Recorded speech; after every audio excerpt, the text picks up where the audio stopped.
इस संसार में कुछ भी असंभव नहीं है, बस चाहिए एक अडिग संकल्प, और संकल्प ऐसा कि जो पूरे ब्रह्मांड को हिला दे, संकल्प ऐसा कि जो पूरे ब्रह्मांड को हिला दे। हम कहानी सुनाएंगे एक नन्हे से बालक ध्रुव की।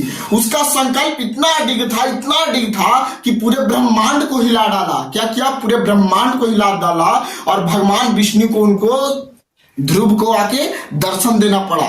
चलिए तो शुरू करते हैं। जब ध्रुव अपने पिता महाराज उत्तानुपात के, किसके? उत्तानुपात के गोद में बैठा था, तो उसकी सौतेली माँ सुरुचि बोली कि तुम इस गोद के लायक नहीं हो, तुमको इस गोद में बैठने के लिए तुम्हें दोबारा जन्म लेना पड़ेगा, वो भी मेरे गर्भ से। समझे? कौन बोली? सुरुचि बोली। लेकिन उस नन्हे से बालक के मन में एक व्याख्या उत्पन्न हुई और बोला कि मैं इसी जन्म में अपने पिता श्री उत्तानुपात के गोद में बैठूंगा और इस सिंहासन के लायक मैं ही बनूंगा। और वो संकल्प किया और जंगल में निकल गया भगवान की खोज में। किसकी खोज में? भगवान की खोज में। तब उसको नारद मुनि मिले। कौन मिले?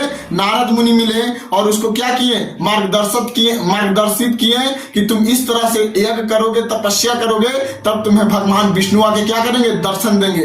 तब ध्रुव ने बैठकर तपस्या करना स्टार्ट कर दिया। जब तपस्या करना स्टार्ट किया तो देवलोक में क्या हुआ कि हाहाकार मच गया कि छोटा सा बालक कहीं इंद्रलोक ना मांग ले भगवान विष्णु से। तब इंद्र आया, बहुत सारा उत्पीड़ना, ये सब बहुत सारे फलहार त्यागा, फिर उसके बाद जल त्यागा, और फिर उसके बाद वायु त्याग दिया। जैसे ही श्वास लेना रोका तो पूरे ब्रह्मांड में हवा का प्रचलन रुक गया। पूरे ब्रह्मांड में हवा का प्रचलन रुक गया।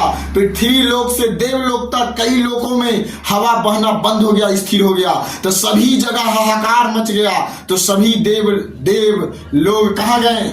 विष्णु लोक में गए, झिलसा गए और बोले कि जाइए प्रभु आप जाकर दर्शन दीजिए, नहीं तो पूरा ब्रह्मांड आपका रचा हुआ क्या हो जाएगा? नष्ट हो जाएगा। तो विष्णु जी जाके ध्रुव को क्या दिए?